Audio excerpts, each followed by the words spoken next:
الحمدللہ رب العالمین والصلاة والسلام علی سید المرسلین اما بعد فاعوذ باللہ من الشیطان الرجیم بسم اللہ الرحمن الرحیم الصلاة والسلام علیک یا رسول اللہ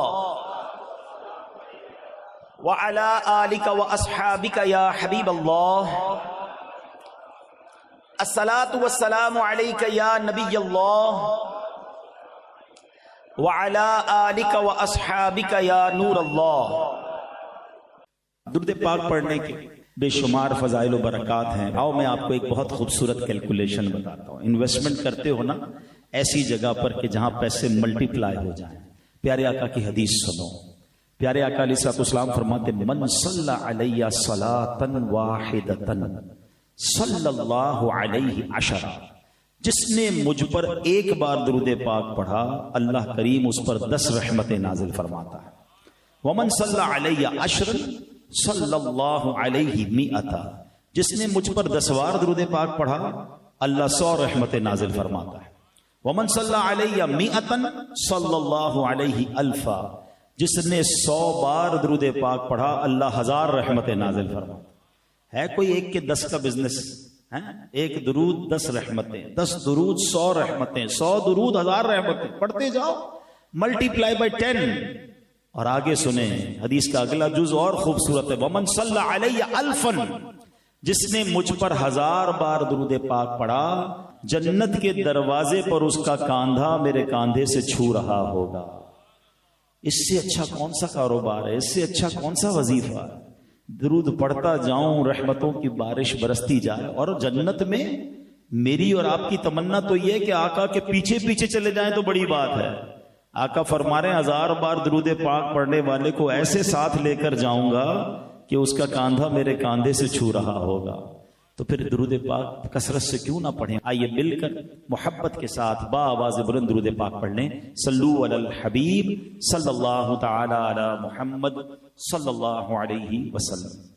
آقا کی شان جب بھی بیان کرنی ہوتی ہے، سچی بات یہ ہے کہ وہ مبلغ ہو یا کوئی لکھنے والا ہو، وہ پزلڈ ہو جاتا ہے، وہ حیران ہو جاتا ہے کہ نبی پاک کی شان بیان کیسے کی جائے۔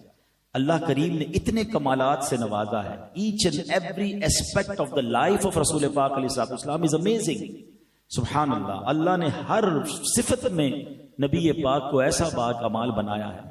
شاعر مشرق لکھتے ہیں نا، لوح بھی تو، قلم بھی تو، تیرا وجود الکتاب، گنبدے آبگینہ رنگ، تیرے محیط میں حباب، شوکت سنجر و سلیم، تیرے جلال کی نمود، فکر جنید و بایزید، تیرا جمال بے نقاب، شوق گر تیرا نہ ہو، میری نماز کا امام، میرا قیام بھی حجاب، میرا سجود بھی حجاب، تیری نگاہ ناز سے دونوں مراد پا گئے، عقل غیاب و جستجو، عشق حضور و اضطراب، عالم آب و خاک میں تیرے ظہور سے فروغ، ذرہ ریگ کو دیا تو نے طلوع آفتاب۔ ذرا اس مصرے کو سمجھیے گا، ذرہ ریگ کو دیا تو نے طلوع آفتاب۔ ذرہ ریگ کیا ہوتا ہے؟ ریگستان میں ایک چھوٹا سا جو ذرہ ہے، ریت کا ذرہ، مگر اس ذرے کو اگر نبی پاک سے نسبت مل جائے اللہ اسے طلوع آفتاب بنا دیتا ہے۔ اس کو ایسی شوکت مل جاتی ہے، ایسا عروج ملتا ہے کہ عقل حیران ہو جاتی ہے۔ میں 2-3 ایگزامپلز کے ذریعے سمجھاتا ہوں، ورنہ تو یوں سمجھیے کہ ساری رات اگر اسی مصرے کو ڈیفائن کرتا رہے کہ ذرہ ریگ کو دیا تو نے طلوع آفتاب۔ اب ذرا بتائیے، مدینہ منورہ میں جب نبی پاک تشریف نہ لے گئے تھے، جب تک تشریف نہیں لے گئے تھے، اس کو کیا کہا جاتا تھا؟ یثرب کہا جاتا تھا۔ یا what is the meaning of Yathrib? اس کے معنی تھے آفتوں والی، بلاؤں والی جگہ۔ مگر سبحان اللہ، جب میرے آقا کے قدم لگے تو وہ مدینہ منورہ بن گیا۔ اس کے غبار میں شفا، اس کی فضاؤں میں شفا۔ اللہ اکبر، شاعر کہتے ہیں نا، جب سے لگے ہیں قدم رسالت مآب کے، جب سے لگے ہیں قدم رسالت مآب کے، جنت بنا ہوا ہے مدینہ حضور کا، ذرہ ریگ کو دیا تو نے طلوع آفتاب یسرب کو مدینہ بنا دیا. اور ایگزامپل سنو, ایک ایسی شخصیت کہ وہ جو ننگی تلوار لے کر نبی پاک پر اٹیک کرنا چاہتے تھے, پیارے آقا کو شہید معاذ اللہ کرنا چاہتے تھے, دیدار مصطفیٰ کیا کیا, آقا پر ایمان کیا لائے, نبی پاک نے کیا بنا دیا, عمر فاروق بنا دیا. اور فرماتے میرے بعد کوئی نبی ہوتا تو عمر ہوتا, ذرہ ریگ کو دیا. تو نے طلوع آفتاب, جس کو نسبت ملتی گئی, جو انٹیکٹ ہوتا گیا وہ عروج پاتا گیا. چلو چلتے ہیں نبی پاک کی بچپن کی طرف. ابھی ولادت ہوئی ہے, مکے کے لوگوں کا دستور ہے کہ بچوں کو دودھ پلانے کے لیے ولیج میں بھیجا جاتا تھا, دائیوں کے سپرد کیا جاتا تھا. اس کی دو وجوہات تھیں, ایک تو ان کی نشو نما فریش ایئر میں ہو جائے, اور عرب کے لوگوں کو اپنی زبان سے بڑا پیار تھا, وہ چاہتے تھے کہ بچے ولیج میں رہ کر پراپر عربک سیکھ سکیں. آپ دیکھیں کراچی شہر والوں کی اردو بھی عجیب و غریب ہو گئی, کیونکہ کئی قومیں سب شامل ہوتی ہیں, لینگویج جو ہے وہ ڈسٹرب ہو جاتی ہے. عرب کے لوگ یہ نہیں چاہتے تھے, وہ اپنے بچوں کو گاؤں بھیج دیا کرتے. اب میں ایک سوال پوچھنا چاہتا ہوں, آج سے 1450 سال پہلے کم و بیش مکہ پاک میں عرب کے اس میدان میں کچھ دائیاں آئی تھیں بچوں کو لینے کے لیے. مجھے بتاؤ ایک دائی کے سوا کسی اور دائی کا نام آپ کو یاد ہے؟ دنیا میں کوئی نہیں جانتا, مگر ایک دائی کے بھاگ کیسے جاگے. وہ کہتی ہے میں گئی مکے میں, سب دائیوں کو بچے مل گئے, مجھے بچہ کیوں نہیں ملا؟ کیونکہ میری جسم میں بڑی کمزوری تھی, اپنے پاس بھی دودھ کم تھا, اپنے بچے کو بھی نہیں پلا پاتی تھی, تو مجھے کسی نے بچہ نہیں دیا. مگر میں نے دیکھا ایک بچہ ہے جس کو کوئی لے کے نہیں گیا ہے, اور ریزن یہ تھا کہ اس بچے کے والد دنیا میں نہیں تھے. بچے کا چہرہ بڑا چمک رہا تھا. میں نے سوچا خالی ہاتھ جانے سے بہتر ہے میں اس بچے کو لے جاتی ہوں. وہ دائی کہتی میں تو کمزور تھی, میری سواری بھی کمزور تھی, مکے آتے آتے میری سواری سب سے پیچھے رہ جاتی. قافلے والے بار بار کمپلین کرتے. دائی کا نام کیا تھا؟ بی بی حلیمہ. کہتے تھے اے حلیمہ تیری وجہ سے ہمارا قافلہ ڈیلے ہو رہا ہے, تیری سواری سب سے پیچھے رہ جاتی ہے, بار بار رکنا پڑتا ہے. مگر وہ دائی حلیمہ کہتی جب بچہ لے کر واپس جانے لگی میری سواری سب سے آگے چلنے لگ گئی. لوگ کہتے اے حلیمہ کیا جانور تبدیل کر لیا ہے, تم نے اپنی سواری مہنگی خرید لی ہے؟ بی بی حلیمہ نے پتہ ہے قافلے والوں کو کیا جواب دیا؟ آؤ وہ جواب شاعر لکھتے ہیں. یہ کہتی تھی گھر گھر میں جا کر حلیمہ میرے گھر میں خیر الورا گئے ہیں, بڑے اوج پر ہے میرا اب مقدر, میرے گھر حبیب خدا گئے. کیسا اوج پر مقدر ہوا اس دائی کا. کہتی مکے اپنے گھر لے گئی. اس زمانے میں لوگ چراغ جلاتے تھے, ٹھیک ہے نا, رات کو چراغ سارے گل کر دیتے تھے, جب آرام کرنا ہوتا اندھیرا چھا جاتا. گاؤں والوں نے نوٹس کیا کہ پورے گاؤں میں اندھیرا ہوتا ہے, حلیمہ کا گھر ساری رات جگمگاتا ہے. یہ کیا وجہ ہے؟ صبح ہوئی تو لوگوں نے کہا اے حلیمہ پیسے زیادہ آ گئے, کیونکہ چراغ میں تیل ڈلتا تھا نا, ساری رات چراغ جلاتی ہو. کہتی میں ساری رات چراغ نہیں جلاتی, جو بچہ لے کر آئی ہوں اس کے چہرے سے نور اتنا نکلتا ہے سارا گھر جگمگاتا رہتا. بڑے اوج پر ہے میرا اب مقدر, میرے گھر حبیب خدا. یہ ظلمت سے کہہ دو کہ ڈیرے اٹھا لے, کہ ہیں ہر طرف اب اجالے اجالے اجالے اجالے, کہا جن کو حق نے سراجم منیرا, میرے گھر وہ نور خدا گئے. بات سمجھ آ رہی ہے؟ ذرہ ریگ کو دیا تو نے طلوع آفتاب. ہم کسی دائی کا نام نہیں جانتے, بی بی حلیمہ کا ذکر آج بھی باقی ہے. کیوں؟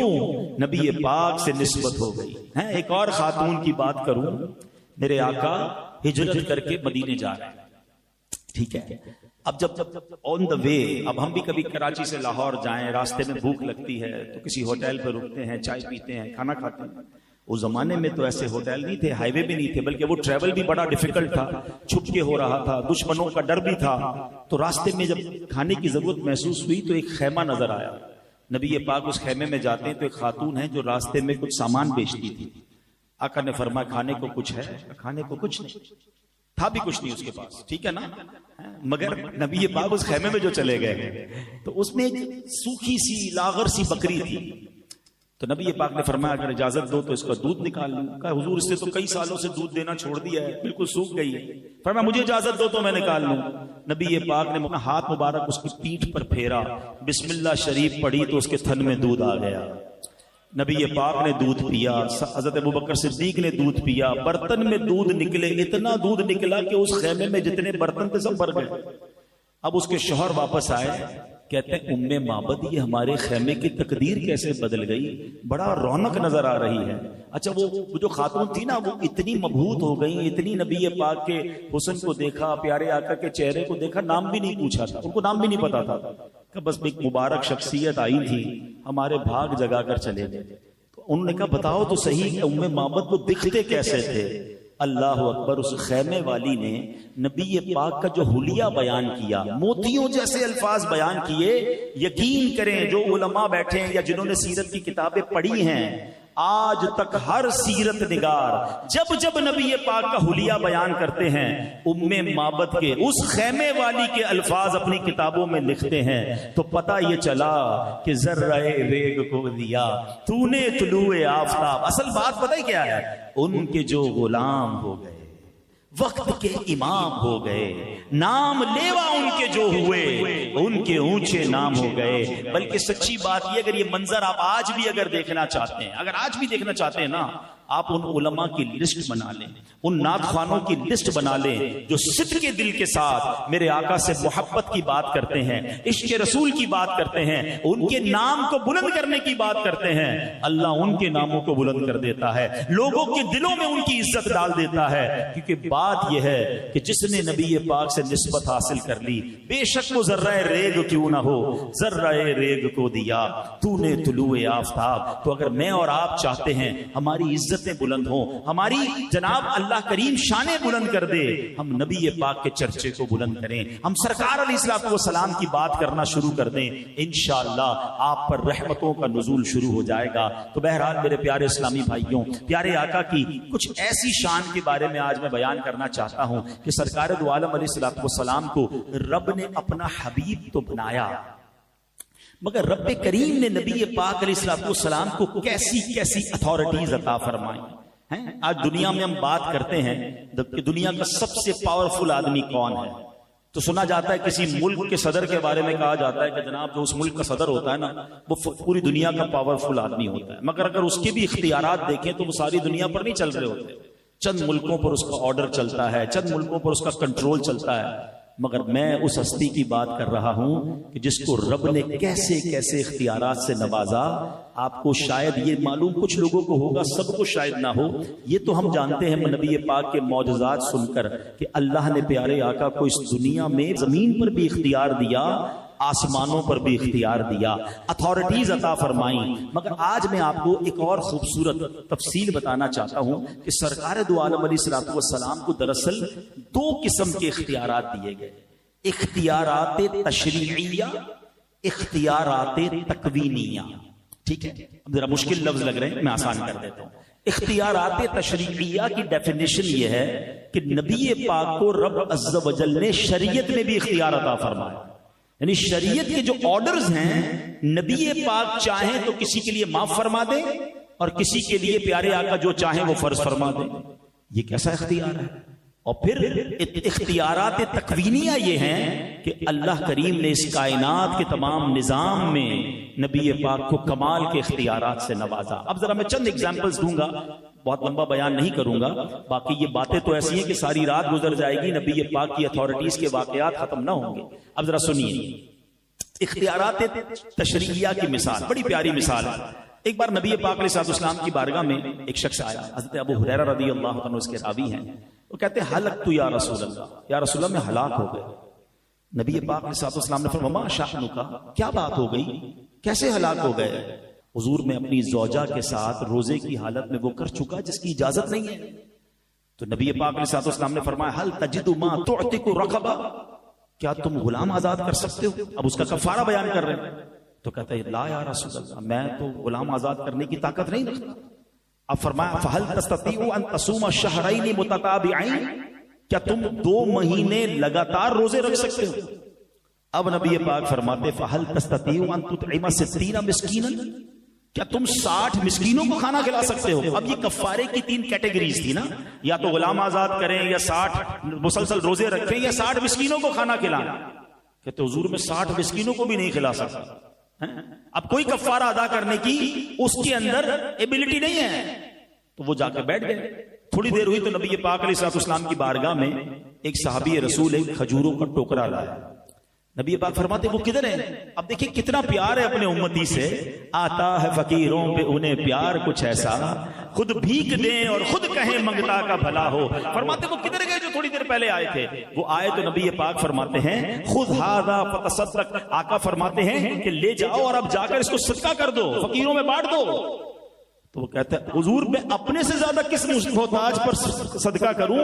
مدینے میں مجھ سے بڑھ کر کوئی محتاج نہیں ہے۔ آئے ہائے، جب نبی پاک نے یہ سنا نا، آپ ذرا الفاظ سنیے، نبی پاک مسکراتے ہیں فضحک النبی صلی اللہ علیہ وسلم حتی بدت نواجزہ، پیارے آقا اتنا مسکرائے کہ آپ کے دانت مبارک ظاہر ہو گئے۔ پھر فرماتے ہیں جا اپنے گھر والوں کو کھلا دے، تیرا صدقہ پورا ہو جائے گا، تیرا کفارہ پورا ہو جائے گا۔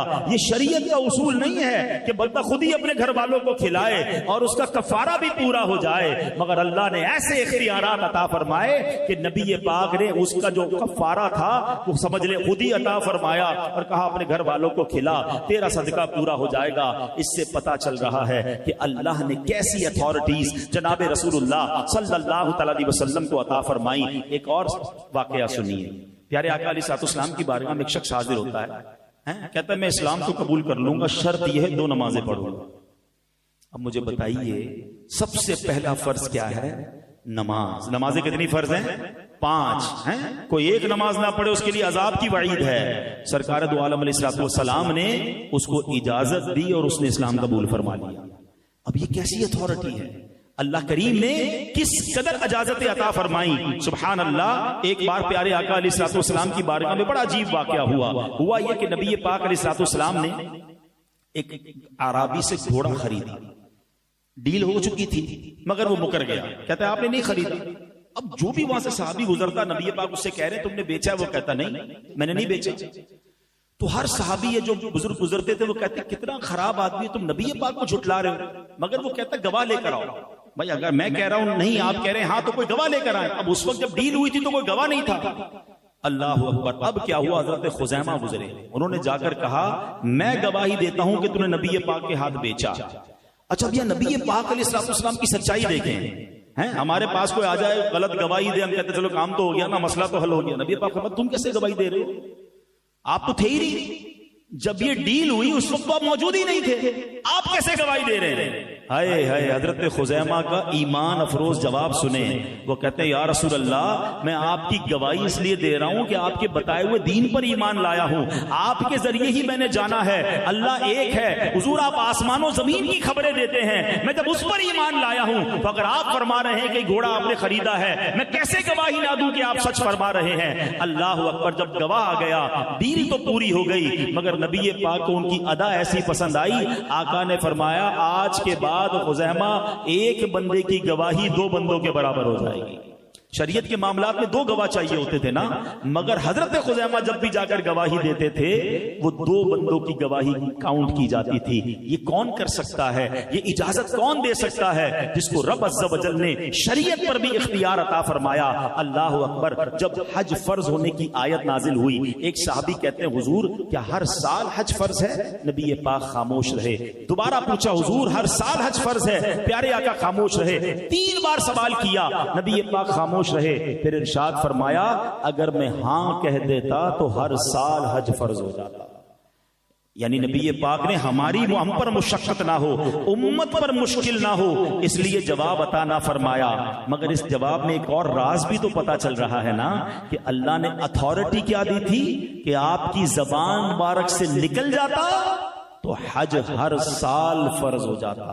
اس سے اندازہ کیجئے کہ جناب رسول اللہ کو رب عز و جل نے کیسے اختیارات عطا فرمائے۔ ایک جگہ فرماتے ہیں میری امت پر اگر گرانا گزرتا تو میں مسواک کو لازم قرار دے دیتا۔ یہ حدیث بھی بتاتی ہے، دو باتیں سیکھنے کو مل رہی ہیں۔ امت سے پیار کتنا ہے، خود عمل کر رہے ہیں مگر واجب نہیں کر رہے، کہیں ہم پر مشکل نہ ہو جائے۔ اس سے مسواک کی اہمیت بھی پتا چلی ہے کہ آقا مسواک کتنا پسند فرماتے، مسواک ضرور کیا کریں مگر میری امت پر بھاری نہ ہو جائے۔ فرمایا میں چاہتا تو واجب کر دیتا مگر واجب نہ ہوئی۔ مگر یہ جملہ میں چاہتا تو واجب کر دیتا، یعنی جو زبان مصطفیٰ سے نکلا وہی شریعت ہے، وہی رب کا قانون ہے، جسے چاہیں عطا فرمائیں، جسے چاہیں معاف فرما دیں۔ یہ سرکار دو عالم علیہ الصلوۃ والسلام کو اختیار دیا گیا۔ ایسی بہت سارے واقعات موجود ہیں۔ اب آئیے اختیارات تکوینیہ کیسے ہیں، authority of on this world یہ نبی پاک کو کیسے کیسے عطا کیے گئے، اتنے واقعات ہیں۔ اللہ اکبر۔ نبی پاک علیہ الصلوۃ والسلام نے، آپ نے سنا ہوگا کہ مکے کے لوگوں نے جب نبوت کی نشانی مانگی، میرے آقا نے اشارہ کر کے چاند کو دو ٹکڑے کر دیا۔ مگر ایک اور خوبصورت بات یہ ہے کہ حضرت عباس رضی اللہ تعالیٰ عنہ میرے آقا کے چچا ہیں نا، وہ کہتے ہیں حضور میں آپ پر جو ایمان لایا ہوں نا اس کی ایک وجہ آپ کو آج بتاتا ہوں۔ میں نے آپ کو بچپن میں دیکھا تھا، جھولے میں جب آپ تھے نا، میں نے ایک بات نوٹ کی تھی کہ آپ جدھر جدھر فنگر پوائنٹ کرتے جاتے تھے، جدھر جدھر آپ کی انگلی اٹھتی جاتی تھی نا، چاند ادھر ادھر چلتا جاتا تھا۔ حضرت عباس کہہ رہے ہیں، اب میں بڑی ایک لطیف سی بڑی باریک سی بات کہنے جا رہا ہوں۔ ہمارے ساتھ ایسا ہوتا ہے، آپ کے ساتھ بھی ہوتا ہوگا کہ کبھی کبھی ہمارے چاچا تایا گھر پہ آتے ہیں بزرگ اور آ کر ہمیں کہتے ہیں بچپن میں تم یہ کر رہے تھے، میں تمہیں جھولے میں دیکھا تھا یہ کر رہے تھے۔ اور بعض اوقات تو ایسے پول کھولتے ہیں کہ شرم بھی آ رہی ہوتی ہے، نہ کیا کریں بھائی، ہم نے کیا ہوگا بچپن میں کچھ، اب سب کے سامنے تو نہ کہنا، ٹھیک ہے نا۔ لیکن اگر وہ کہہ رہے ہوتے ہیں تو ہمیں ماننا بھی پڑتا ہے کیونکہ ہمیں تو یاد نہیں ہوتا، یہ کہہ رہے تو کیا ہوگا بھائی، بچپن کی باتیں کس کو یاد ہے۔ مگر میرے آقا کی شان دیکھیں، حضرت عباس کہہ رہے ہیں آپ جھولے میں جہاں انگلی اٹھاتے تھے میں نے دیکھا چاند ادھر جاتا تھا۔ تو نبی پاک نے یہ نہیں فرمایا کہ میرے چچا جان مجھے نہیں پتا، آقا فرماتے ہیں ہاں میں چاند سے باتیں کرتا تھا، وہ مجھ سے باتیں کرتا تھا۔ چاند مجھے رونے سے چپ کروایا کرتا تھا، بلکہ چچا جان جب چاند اللہ کی بارگاہ میں سجدہ کرتا تھا تو میں اس کی سجدے کی آواز بھی سنتا تھا۔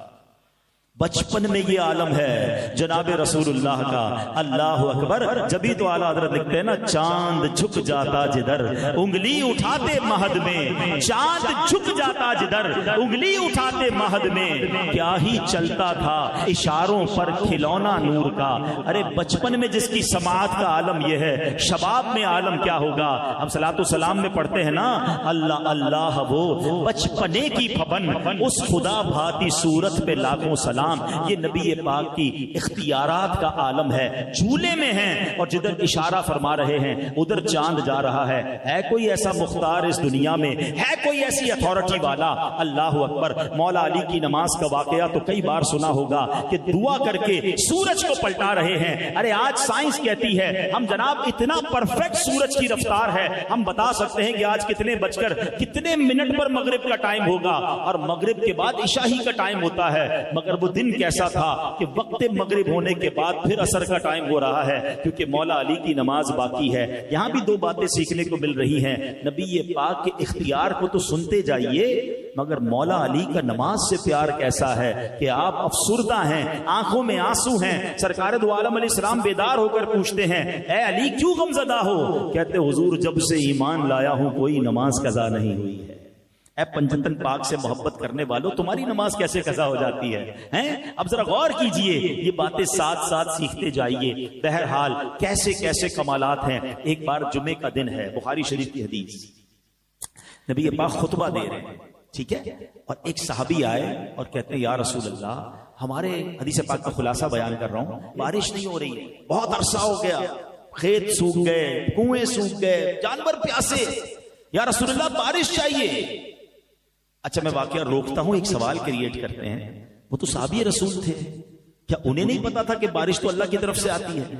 دعا کر لیتے اللہ کی بارگاہ میں، نبی پاک کے دربار میں کیوں آیا ہے؟ اس کا مطلب یہ ہوا کہ صحابی کا بھی یہ عقیدہ ہے کہ واہ کیا جود و کرم ہے شہ بطحا تیرا، نہیں سنتا ہی نہیں مانگنے والا تیرا۔ نبی پاک نے نہ کہا کہ اے صحابی اللہ سے دعا کر لو، اللہ کے حبیب نے ہاتھ اٹھایا، اللہ کی بارگاہ میں دعا کی، سبحان اللہ۔ وہ کہتے ہیں اس وقت مدینے میں آسمان پر کوئی بادل نہیں تھا، مگر نبی پاک کے ہاتھ اٹھانے کی دیر تھی کہ پہاڑوں جیسے بادل آنا شروع ہوئے اور فوراً بارش برستی ہے۔ ابھی آقا خطبہ دے کر ممبر سے نہیں آئے، موسلا دھار بارش ہو رہی ہے، اور اتنی بارش ہو رہی ہے کہ آقا علیہ الصلوۃ والسلام کی داڑھی سے بارش کے قطرے گر رہے ہیں۔ جمعہ بارش، ہفتہ بارش، اتوار بارش، پیر بارش، نان اسٹاپ ریننگ پورا ہفتہ۔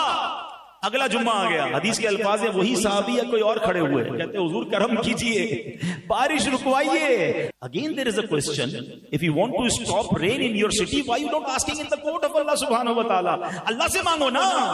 کیسا عقیدہ ہے صحابہ کا، بارش چاہیے تو بھی دربار رسالت میں، بارش رکوانی ہے تو بھی اللہ کے حبیب علیہ الصلوۃ والسلام کی بارگاہ میں آتے ہیں۔ اب ذرا مزید اتھارٹی دیکھیے میرے آقا کی، بخاری شریف کی حدیث کے الفاظ سنانے جا رہا ہوں۔ نبی پاک یہ جانتے تھے کہ شہر کے اندر بارش نقصان دہ ہوتی ہے، مگر کھیتوں میں، کھلیانوں میں بارش ہو تو فائدہ ہوتا ہے، فصلوں کو اور فائدہ ہو جائے گا، کنویں بھر جائیں گے۔ اللہ اکبر۔ نبی پاک نے یہ دعا نہ کی کہ اللہ بارش روک دے، اللہ کے نبی نے کمال کی دعا کی۔ اللہ کے حبیب علیہ الصلوۃ والسلام عرض کرتے ہیں بارگاہ الہی میں، اللہم حوالینا ولا علینا، اے اللہ ہمارے اطراف میں بارش برستی رہے، ہم پر بارش نہ ہو۔ اور پھر سبحان اللہ حدیث کے الفاظ ہیں، میرے آقا نے اپنا ہاتھ اٹھایا، جدھر جدھر اشارہ کرتے جاتے بادل کٹتا جاتا، بادل ہٹتا جاتا، اشارے سے بادل ہٹ رہے ہیں۔ حدیث کے الفاظ ہیں مدینہ پیالے کی مانند ہو گیا، مدینے کے اوپر اسکائی کلیئر ہو گیا۔ باہر سے آنے والے لوگ بتاتے تھے باہر اب بھی بارش ہو رہی ہے، مگر مدینے میں بارش نہیں ہو رہی۔ سبحان اللہ، اللہ نے کیسے اختیارات سے اپنے نبی کو نوازا، کیسے کمالات سے نوازا، اور سبحان اللہ میرے آقا ایسا معجزہ دکھائیں تو اعلیٰ حضرت کا قلم کیسے خاموش ہو سکتا ہے۔ اچھا، اعلیٰ حضرت کا ایک اور بڑا خوبصورت اسلوب ہے کہ جب نبی پاک کی شان بیان کرتے ہیں نا، اپنی ریکویسٹ بھی ساتھ لگا دیتے ہیں، اپنے لیے بھی التجا ساتھ کر لیتے ہیں۔ وہ ایک فقیروں کا انداز ہوتا ہے نا کہ سخی کے دربار میں جائیں کہ اللہ سخی کی خیر فرمائے، اللہ سخی کے گھر کی خیر فرمائے تاکہ میرا بھی کام ہو جائے۔ سبحان اللہ، اعلیٰ حضرت کا دربار رسالت میں انداز دیکھیں، کہتے ہیں آقا جن کو سوئے آسمان پھیلا کے جل تھل بھر دیے، جن کو سوئے آسمان پھیلا کے جل تھل بھر دیے، صدقہ ان ہاتھوں کا پیارے ہم کو بھی درکار ہے۔ حضور جو آپ نے ہاتھ اٹھا کر مدینے کو جل تھل کر دیا تھا، یا رسول اللہ ان ہاتھوں کا صدقہ ہمیں بھی عطا فرمائیے۔ اللہ نے کیسی کیسی اتھارٹیز سے نوازا سرکار دو عالم علیہ الصلوۃ والسلام کو۔ واقعات تو بہت سارے ہیں، ایمان تازہ ہو جاتا ہے۔ حدیبیہ کا موقع ہے، صحابہ پھر پیاسے ہیں، پھر پانی چاہیے۔ صحابہ آتے نبی پاک علیہ الصلوۃ والسلام کی بارگاہ میں، 1400 صحابہ ہیں، کہتے حضور وضو بھی کرنا ہے، پانی بھی پینا ہے، ہم بھی پیاسے، جانور بھی پیاسے۔ حضور پانی نہیں ہے، پانی لینا ہے کنواں ڈھونڈتے، پانی لینا ہے کسی اور جگہ جاتے۔ پھر نبی پاک کے دربار میں آئے ہیں، اللہ کے حبیب علیہ الصلوۃ والسلام فرماتے ہیں ایسا کرو جتنے تمہارے برتن ہیں ان کا سب کا پانی جمع کرو۔ راوی کہتے ہیں سب کا پانی جمع کیا پھر بھی ایک برتن نہ بھرا، پانی لے کر دربار رسالت میں آئے۔ سبحان اللہ، حضرت موسیٰ کا معجزہ تو سنا ہوگا نا کہ آپ نے اپنا عصا مارا تو چشمے جاری ہو گئے۔ اٹ از لاجیکلی ایکسپٹڈ، ہاں جناب زمین سے پانی نکلتا ہے، پہاڑوں سے پانی نکلتا ہے، آبشاروں سے پانی نکلتا ہے، مگر سنو میرے آقا کیسے باکمال ہیں۔ نبی پاک نے اس برتن میں اپنا مبارک ہاتھ ڈال دیا اور 5 انگلیوں سے پانی کے فوارے جاری ہو گئے۔ پانی کتنا نکلا؟ 1400 صحابہ نے پانی پیا، اپنے برتن بھرے، انہوں نے وضو کیے، جانوروں نے پانی پیا۔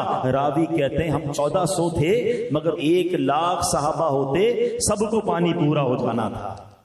ہائے ہائے ہائے، بریلی کے تاجدار امام عشق و محبت اسی معجزے کی طرف اشارہ کرتے ہیں نا، فرماتے ہیں انگلیاں ہیں فیض پر ٹوٹے ہیں پیاسے جھوم کر، ندیاں پنجاب رحمت کی ہے جاری، واہ واہ اللہ اکبر۔ یہ شان ہے دربار رسالت صلی اللہ تعالی علیہ وسلم کی۔ ایک اور خوبصورت ڈبیٹ علماء کرتے ہیں، which is more sacred water in the world، ساری دنیا میں سب سے مبارک پانی کون سا ہے؟ زمزم شریف واقعی بڑا مبارک ہے، حضرت اسماعیل علیہ الصلوۃ والسلام کے قدموں کی رگڑ سے جاری ہوا، سبحان اللہ۔ مگر علماء کہتے ہیں وہ پانی جو نبی پاک کی مبارک انگلیوں سے جاری ہوا نا وہ دنیا کا سب سے مبارک پانی ہے. صحابہ کرام کی قسمت پر ہماری جانیں قربان جنہوں نے وہ مبارک پانی نوش فرمایا. سبحان اللہ. ایک بار غزوہ احد کا موقع ہے. حضرت قتادہ کہتے ہیں کہ نبی پاک کی بارگاہ میں ایک کمان تحفے میں دی گئی. تیر کمان ہوتا ہے نا. کہتے ہیں نبی پاک علیہ الصلوۃ والسلام نے مجھے دے دی. میں نے کیا کیا پیارے آقا علیہ الصلوۃ والسلام کے ساتھ میں نے بھی تیر چلانا شروع کر دیا. چلاتے چلاتے اس کا سرا ہی ٹوٹ گیا. اب میں نے دیکھا کہ دشمن سامنے سے اٹیک کر رہا اور میرا تیر کمان تو ٹوٹ گیا. اب انہوں نے کمال کیا. اس زمانے میں ڈھال ہوتی تھی نا تیروں کو روکنے کے لیے, ریزسٹ کرنے کے لیے. حضرت ابو قتادہ کہتے ہیں میں نبی پاک کے سامنے آ کر کھڑا ہو گیا. میں نے سوچا کہ پیارے آقا کو کوئی تیر نہ لگے. میں نے اپنے آپ کو پیارے آقا کے آگے کھڑا کیا. اب کہتے ہیں ایک تیر آیا. میں نے اپنا چہرہ نبی پاک کے چہرے کے آگے کیا ہوا تھا. وہ سیدھا میری آنکھ میں ڈلا اور میری آنکھ کا ڈیلا باہر آ گیا. Try to understand the pain of سیدنا ابو قتادہ رضی اللہ تعالیٰ عنہ. میری اور آپ کی آنکھوں میں تنکا چلا جائے تو چیخ نکل جاتی ہے. ڈیلا کہتے ہیں آنکھوں کا باہر آ گیا. اللہ اکبر. کہتے ہیں میں اس کو اپنی ہاتھ میں پکڑ لیا اور کفار جب شکست کھا کر بھاگ گئے تو میں وہی ڈیلا لے کر نبی پاک کی بارگاہ میں آیا. حضور نے جب یہ دیکھا تو آقا کی آنکھوں میں آنسو آ گئے. اب ذرا دعا سنیے گا. اللہ کے حبیب علیہ الصلوۃ والسلام کیا دعا کرتے ہیں؟ دعا کرتے ہیں اے اللہ جس طرح قتادہ نے اپنے چہرے کے ذریعے تیرے نبی کی حفاظت کی اسی طرح تو بھی اس کی حفاظت فرما اور اس آنکھ کو دوسری آنکھ سے زیادہ خوبصورت اور تیز نظر والا بنا دے. حضرت ابو قتادہ کی اس آنکھ کو نبی پاک نے اپنے ہاتھ سے رکھا. وہ کہتے یہ وہ آنکھ جو باہر نکل آئی تھی پچھلی آنکھ سے زیادہ تیز اور اچھا دیکھنے والی بن گئی. یہ کیسا کمال ہے, یہ کیسی سرجری ہے. اور پھر صحابہ کا بلیف بھی دیکھیں کہ کسی ڈاکٹر کے پاس نہیں جا رہے ہیں, آنکھ باہر نکلتی ہے تو نبی پاک علیہ الصلوۃ والسلام کی بارگاہ میں آ جاتے ہیں. اللہ اکبر. ایک صحابی کے بارے میں آتا ہے سیڑھیاں اتر رہے تھے, پیر پسلا, پنڈلی ٹوٹ گئی. کریک, پیر کی پنڈلی ٹوٹ جائے یہ بہت بڑا کریک ہوتا ہے اور بڑا آپریشن ریکوائرڈ ہوتا ہے, راڈ ڈلتی ہے. وہ صحابی کہتے ہیں میں نے کپڑے سے اس پیر کو باندھا, نبی پاک کی بارگاہ میں حاضر ہوا, آقا کو ماجرا سنایا. فرماتے اپنا پاؤں پھیلاؤ. میں نے اپنا پیر پھیلایا. سرکار دو عالم علیہ الصلوۃ والسلام نے اپنا دست کرم پھیر دیا. ایسا ہو گیا کہ سرے سے کوئی تکلیف ہی نہیں ہے. کہتے نبی پاک کے پاس اختیار نہیں ہے, نبی پاک کے پاس اتھارٹی. بخاری شریف کی حدیث میں نے آپ کو سنائی ہے. کتنی حدیثیں سناؤں جہاں پتا چلے کہ سرکار دو عالم علیہ الصلوۃ والسلام کو رب نے کیسا با کمال بنایا. اب آؤ مزید ایمان تازہ کریں. پنجابی کا شعر سنتے ہو نا, تیرا خواواں میں تیرے گیت گاواں یا رسول اللہ. لوگوں کو بعض اوقات پرابلم ہوتی ہے یہ کیوں کہتے ہو کہ تیرا خواواں. ہم جناب یہ شعر پڑھتے ہیں کھاتے ہیں تیرے در کا, پیتے ہیں تیرے در کا, پانی ہے تیرا پانی, دانا ہے تیرا دانا. کچھ لوگوں کو کنفیوژن شروع ہو جاتی ہے, لگتا ہے حدیثوں کا علم نہیں ہے. آؤ حدیثیں سنو. سرکار دو عالم علیہ الصلوۃ والسلام فرماتے ہیں, صحیح بخاری کی حدیث ہے, ریفرنس چاہیے نا. آقا فرماتے انما انا قاسم واللہ یعطی, میں ہی تقسیم کرتا ہوں اور اللہ تعالی عطا فرماتا ہے. کتنی واضح حدیث ہے. ایک اور جگہ فرماتے ہیں انما انا خازن, صحیح مسلم کی حدیث ہے, میں اللہ تعالیٰ کے خزانوں کا خزانچی ہوں. ایک اور بخاری کی حدیث سنو, اللہ کے حبیب فرماتے ہیں انما انا قاسم وخازن واللہ یعطی, میں ہی قاسم اور خازن ہوں, اللہ تعالیٰ عطا فرمانے والا ہے. تو پھر ہم کیوں نہ جھوم جھوم کر پڑھیں کہ رب ہے معطی, یہ ہے قاسم, رب ہے معطی, معطی دینے والا, قاسم تقسیم کرنے والا. رب ہے معطی, یہ ہے قاسم, رب ہے معطی اور یہ ہے قاسم. رزق اس کا ہے کھلا دے, یہ ہے صلی اللہ علیہ وسلم, صلی اللہ علیہ وسلم, صلی اللہ علیہ. حضرت ابو ہریرہ کے پاس بڑی کمال کی ایک تھیلی تھی. ہاں آخری حدیث سن لو پھر بیان پوائنٹ کرتے ہیں. واقعات میں نے کہا نا بہت سارے ہیں, مگر یہ واقعہ میں نے سوچا کم سنایا جاتا ہے, ورنہ آپ کو مجھے سیدنا ابو ہریرہ کا وہ دودھ کا پیالہ بھی یاد آ رہا تھا, نبی پاک کے اور بھی بڑے معجزات یاد آ رہے تھے, مگر آج یہ واقعہ سنو. حضرت ابو ہریرہ رضی اللہ عنہ کہتے ہیں کہ ایک بار لڑائی کا موقع تھا تو لشکر جو ہمارے صحابہ ساتھ تھے کھانے کی کمی تھی، تو نبی پاک نے مجھ سے فرمایا اے ابو ہریرہ کھانے کو کچھ ہے؟ تو میں نے عرض کی حضور میرے تھیلے میں کچھ کھجوریں ہیں۔ فرمایا لے آؤ۔ میں لے کر آیا تو کہا دسترخوان لاؤ، دسترخوان لایا۔ آقا نے فرمایا تھیلا اس پہ کھول کے اونڈیل دو۔ میں نے تھیلا کھول کے اونڈیلا، کہتے وہ 21 دانے تھے، کاؤنٹ بھی کر لیا انہوں نے، کھجوریں کتنی تھی؟ 21۔ نبی پاک نے ایک کھجور کو اپنے ہاتھ میں لیا اور بسم اللہ پڑھا، ایک ایک کھجور لیتے گئے، بسم اللہ پڑھتے گئے، ساری کھجوریں نبی پاک کے مبارک ہاتھ میں آ گئیں۔ اب نبی پاک نے فرمایا کہ فلاں اور ان کے ساتھیوں کو بلاؤ۔ کہتے وہ آئے، انہوں نے کھانا کھایا، پیٹ بھر کر چلے گئے۔ نبی پاک نے فرمایا اوروں کو لاؤ، کھجوریں آقا نے رکھ دی۔ فرمایا بلاتے رہو، ایک ایک گروپ آتا گیا، کھانا کھاتا گیا، سب نے کھانا کھا لیا پیٹ بھر کے، کھجوریں بچ گئیں۔ نبی پاک علیہ الصلوۃ والسلام نے فرمایا بیٹھو۔ حضرت ابو ہریرہ کہتے میں بیٹھ گیا۔ اب پیارے آقا علیہ الصلوۃ والسلام موجود ہیں اور میں موجود ہوں، کہتے فرمایا اب کھاؤ۔ میں نے بھی کھایا، نبی پاک نے بھی وہ کھجوریں کھائیں، کھجوریں پھر دسترخوان پر موجود ہیں۔ آقا نے فرمایا وہ تھیلا واپس لاؤ۔ تھیلے میں کھجوریں ڈالی۔ فرمایا اے ابو ہریرہ جب جب چاہیے اس میں سے کھجوریں نکالتے رہنا، اونڈیلنا نہیں اس تھیلے کو، الٹا مت کرنا۔ کہتے میں جتنی کھجوریں جب چاہیے ہوتی ہاتھ ڈالتا نکالتا رہتا، تقسیم کرتا رہتا۔ کہتے 50 وسق کھجوریں میں نے راہ خدا میں دی ہوں گی۔ حضرت عثمان غنی کے دور تک میں نے وہ تھیلا سنبھال کے رکھا، جب کھجوریں چاہیے ہوتی ہاتھ ڈالتا بانٹتا رہتا۔ حضرت عثمان غنی کے دور میں وہ جو تھیلی تھی مجھ سے کہیں گم ہو گئی، ورنہ یہ برکتیں میرے ساتھ رہتی۔ اللہ اکبر، کیسے کمال کے میرے آقا ہیں، اللہ نے کیسے کیسے خزانوں کا مالک بنایا۔ جبھی تو ہم کہتے ہیں کہ وہ خدا نے ہے مرتبہ تجھ کو دیا، نہ کسی کو ملے نہ کسی کو ملا، کہ کلام مجید نے کھائی شہا، تیرے شہر و کلام و بقا کی قسم۔ تو اے میرے پیارے اسلامی بھائیوں، اس طرح کے واقعات جب ہم سنتے ہیں ہماری محبت میں اور اضافہ ہوتا ہے، نبی پاک کی عزت ہمارے دلوں میں اور بڑھ جاتی ہے۔ یہ واقعات خود بھی سننے چاہیے، اپنے بچوں کو بھی سنانے چاہیے، کیونکہ پلاننگ یہ کی جا رہی ہے، لوگوں کو دوسری طرف سے سازش یہ کی جا رہی ہے کہ کسی طرح مسلمانوں کے دلوں سے ان کے نبی کی تعظیم، احترام اور محبت کو کم کیا جائے۔ تو ہمارا کام یہ ہے کہ یہ ذکر اور کرتے رہیں، اپنے دلوں میں محبت رسول کو اور بڑھنے دیں۔ اب یہاں آخری بات، میسج آف ٹوڈیز بیان۔ آپ کو پتہ ہے کہ نبی پاک علیہ الصلوۃ والسلام تو سب سے باکمال ہے، سب سے اعلیٰ و اولیٰ ہے، اور ہم ان کے صدقے ہمیں کیا ملا ہے پتہ؟ سارے نبیوں کے سردار ہمارے آقا، سب سے افضل ہمارے آقا، ان کی برکت سے ان کی جو امت ہے نا، ہم جو ہیں ہمیں بھی سب سے افضل امت قرار دی، خیر الامم کہا گیا۔ ہمارا کام کوئی اچھا نہیں ہے، مگر نبی پاک کی نسبت کی وجہ سے اس امت کو خیر الامم کہا گیا، سب سے افضل امت کہا گیا۔ اور آپ کو پتہ ہے قیامت کے دن ہمیں کیا کیا ملے؟ پہلے تو علماء نے ایک بڑی خوبصورت ڈیبیٹ کی کہ پچھلی امتوں کی تو عمریں 200 سال 300 سال ہوتی تھی، اس امت کی جو ایوریج عمر ہے وہ 60-70 سال ہے، یہ کیوں؟ ہماری عمریں کم کیوں ہیں؟ اچھا پھر دوسرا سوال، ایک کوسچن بنتا ہے کہ اس امت کو سب سے آخر میں کیوں لایا گیا؟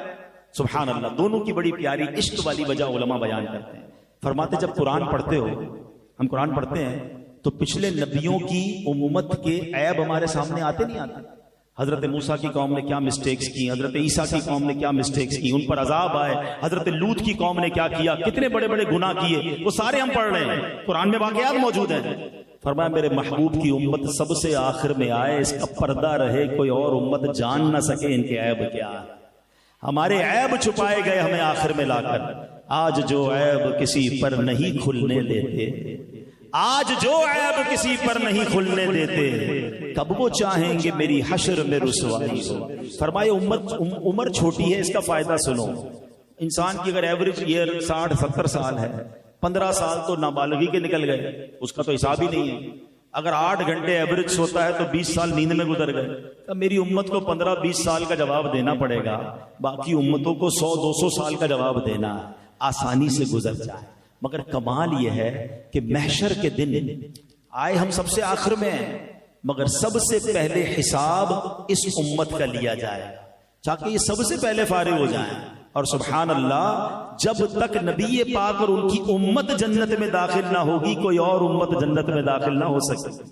سیدی اعلیٰ حضرت کا شعر ہے نا، جائیں نہ جب تک غلام خلد ہے سب پر حرام، جائے نہ جب تک غلام، خلد ہے سب پر حرام، ملک تو ہے آپ کا تم پہ کروڑوں درود۔